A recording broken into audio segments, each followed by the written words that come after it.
Hintay ka muna.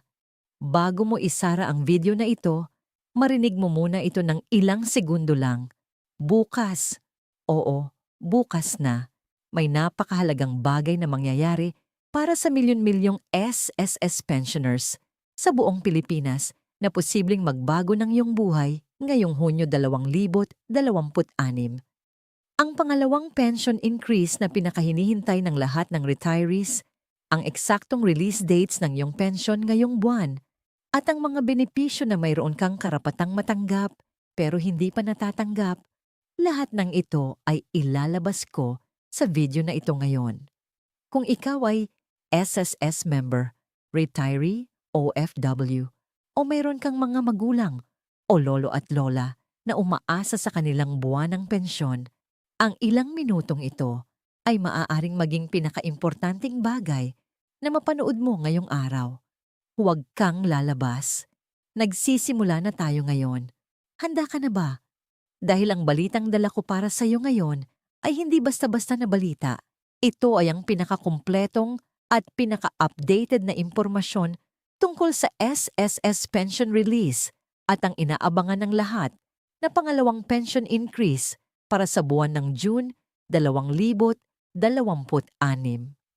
At ang pinakamagandang parte, ang mga ulat na ito ay nagpapahiwatig na ang isang malaking pagbabago ay maaring dumating bukas at sa mga darating pang araw ng buwang ito. Kaya kung mayroon kang kakilala, kapitbahay, kamag-anak o magulang na retiree na kailangan ng impormasyong ito, ibahagi mo agad ang video na ito sa kanila. Sapagkat ang maling impormasyon o ang kawalan ng impormasyon ay nagdudulot ng malaking pagkawala ng mga benepisyong dapat na natanggap ng ating mga matatanda at mga may kapansanan. Ang SSS o Social Security System ay isa sa mga pinakaimportanteng ahensya ng gobyerno ng Pilipinas. Hindi lang ito isang simpleng opisina ng gobyerno. Ito ay ang pundasyon ng panlipunang seguridad ng bawat manggagawa, bawat retiree at bawat pamilyang Pilipino. Milyon-milyon ang nagbabayad ng kanilang monthly contributions sa SS sa loob ng maraming taon ng kanilang aktibong buhay sa trabaho. At ang prinsipyo ng SSS ay simple lamang. Nagtatabi ka ngayon para may matanggap ka pagdating ng iyong pagtanda, kapansanan o sakaling may mangyari sa iyo. Ito ang kontrata ng SSS sa bawat miyembro nito. At ngayong Hunyo 2026, ang kontratang iyon ay muling sinusubok at sinisiguradong natutupad. Simulan natin sa pinaka-pressing na tanong ng lahat ngayong buwan. Ang SSS Pension Release Schedule para sa June 2026. Kailan mo inaasahan ang iyong pensyon? Para sa mga regular retirees at disability pensioners, ang sistema ng SSS ay gumagamit ng pinagsamang date-based at bank-based releasing na pamamaraan. Nangangahulugan ito na ang iyong pensyon ay hindi ipinapadala sa iisang araw para sa lahat. Ang pamamaraan ay nakakatulong sa SS na mapamahalaan ng maayos ang malaking halaga ng pondo na inililipat buwanan-buwanan. Para sa mga pensioners na naka-enroll sa SSDEM accounts o sa kanilang mga partner banks na may UMID-linked accounts, ang inaasahan ay makatanggap ng kanilang pensyon sa loob ng unang 2 linggo ng Hunyo. Ang mga nagtatanggap sa pamamagitan ng Land Bank of the Philippines at ng iba pang rural banks ay may katulad na timeline, habang ang mga pensioners na personal na pumupunta sa SSS branches, lalo na ang mga walang bank account, ay maaaring makatanggap ng priority releasing simula sa mga unang araw ng buwan. Ngunit bago natin pag-usapan ang oras at petsa, kailangan nating pag-usapan ang pinakamalaking tanong na nasa isipan ng bawat retiree sa bansa ngayon. Kasama na ba ang pangalawang pension increase sa June 2026 release? At sa tanong na ito, nais kong maging malinaw at tapat sa inyo nang walang hula at walang pagpapalakas ng loob na walang basehan. Noong 2025, naranasan natin ang unang malaking hakbang sa kasaysayan ng SSS pension increases. Ang pagtaas na yon ay bunga ng Republic Act 11,000, kilala rin bilang ang Social Security Act of 2018 na nagbibigay ng mandato sa Social Security Commission na panapanahong suriin ang mga benefit amounts batay sa mga actuarial studies at sa kalagayan ng SSS Fund. Ang pagtaas ng 2025 ay malugod na tinanggap ng mga milyon-milyong pensioners sa buong bansa.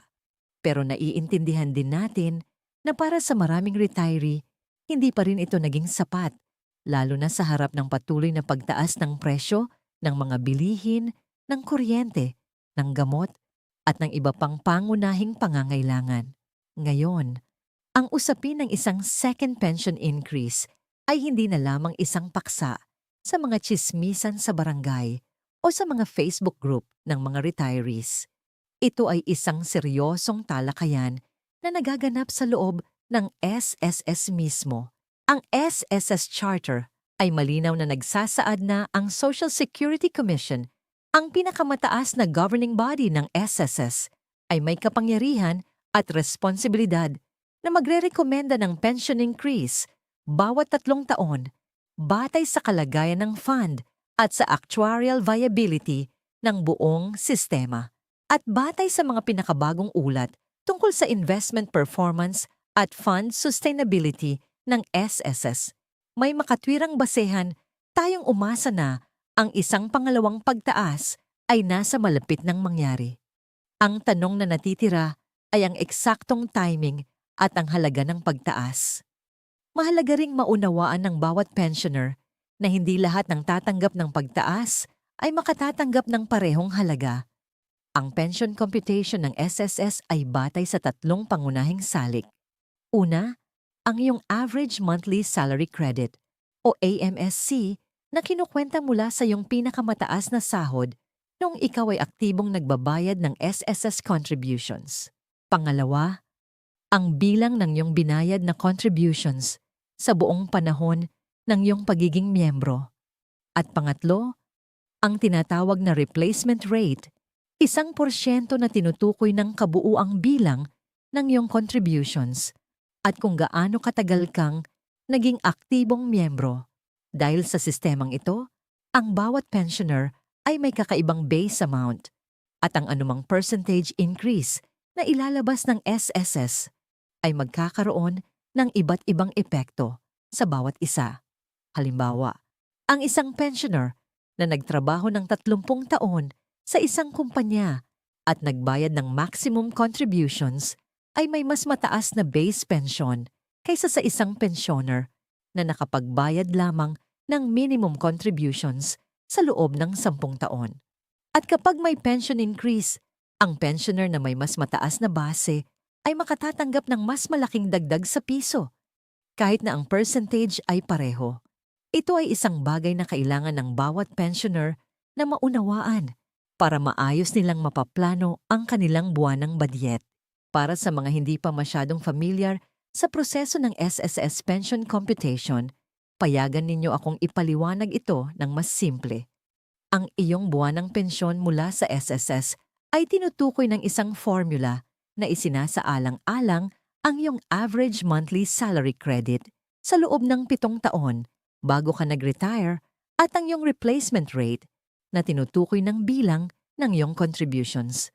Sa madaling salita, kung mas mataas ang iyong dating sahod at mas matagal kang nagbayad ng SS, mas mataas ang iyong magiging pensyon.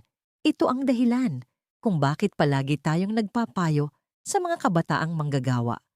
Simulan ang pagbabayad ng SSS contributions ng maaga at huwag payagan ng employer na hindi mag-remit ng iyong contributions. At narito ang isang bagay na maraming pensioner ang hindi nalalaman.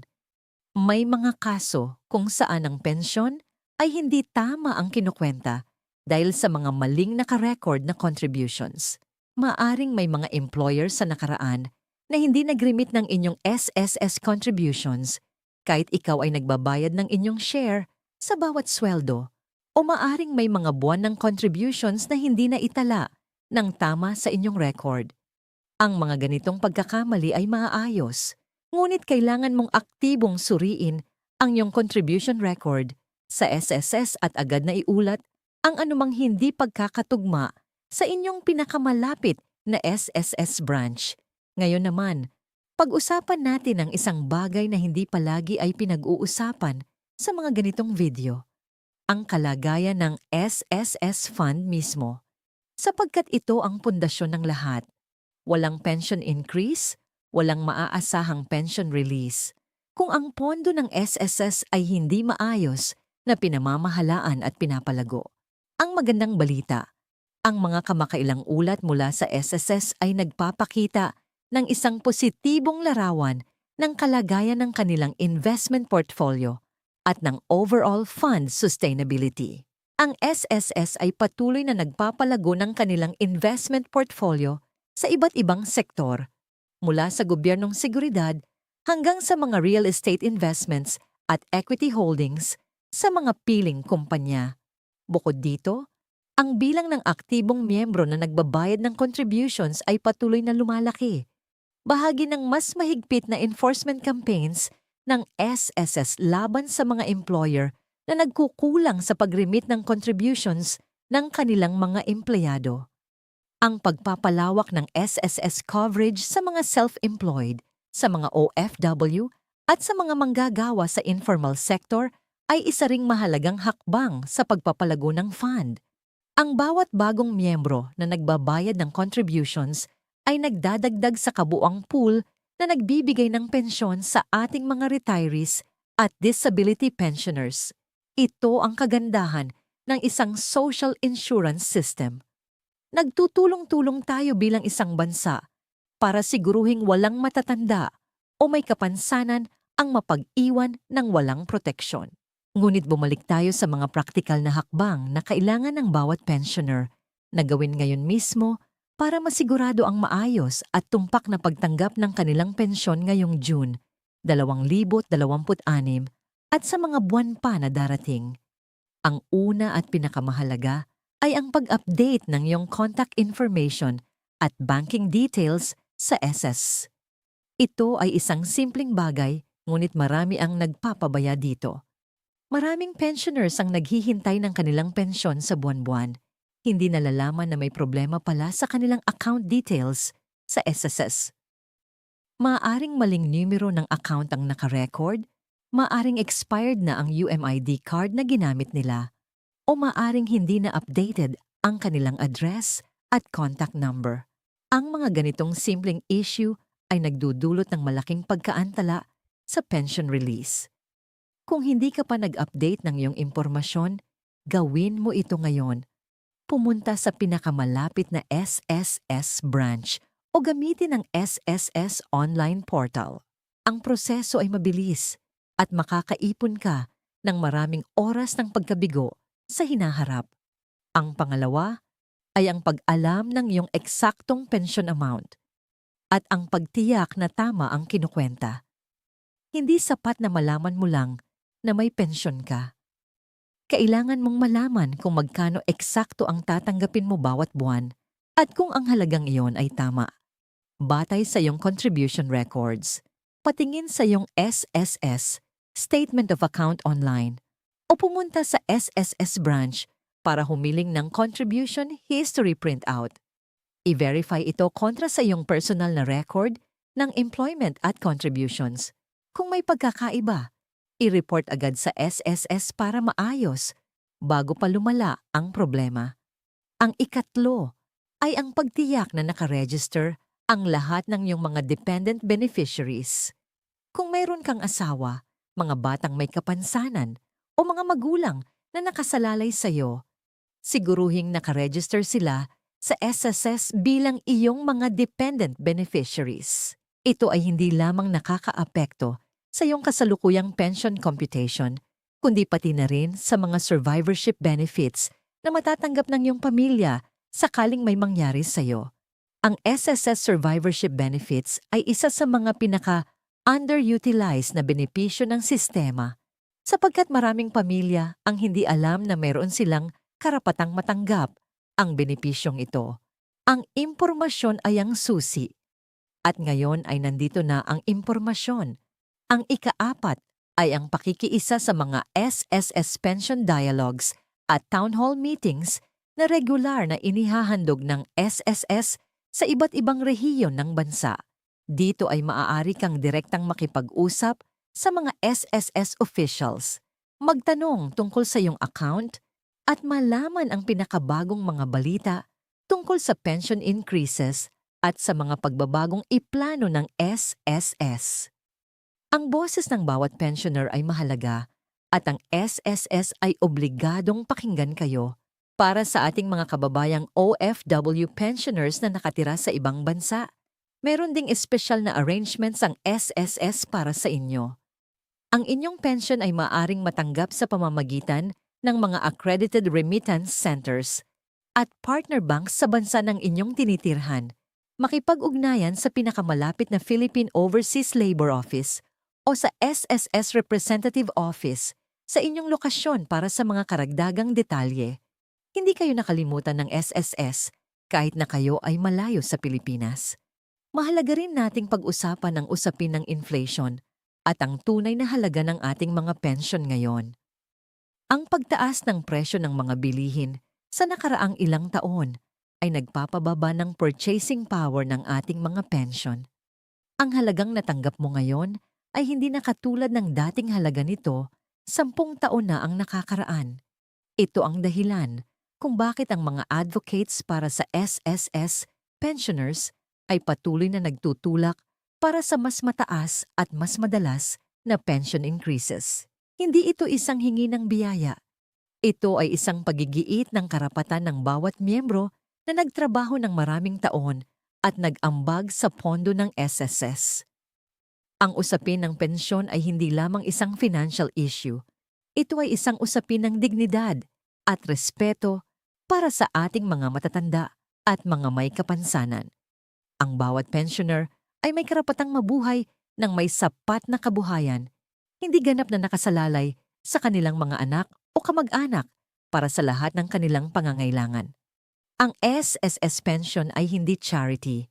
Ito ay isang benepisyo na pinaghirapan at pinaghandaan ng bawat miyembro sa loob ng kanilang aktibong buhay sa trabaho. Sa huli, nais kong iwan sa inyo ang isang mensahe ng pag-asa at hamon. Ang SSS ay hindi perpekto.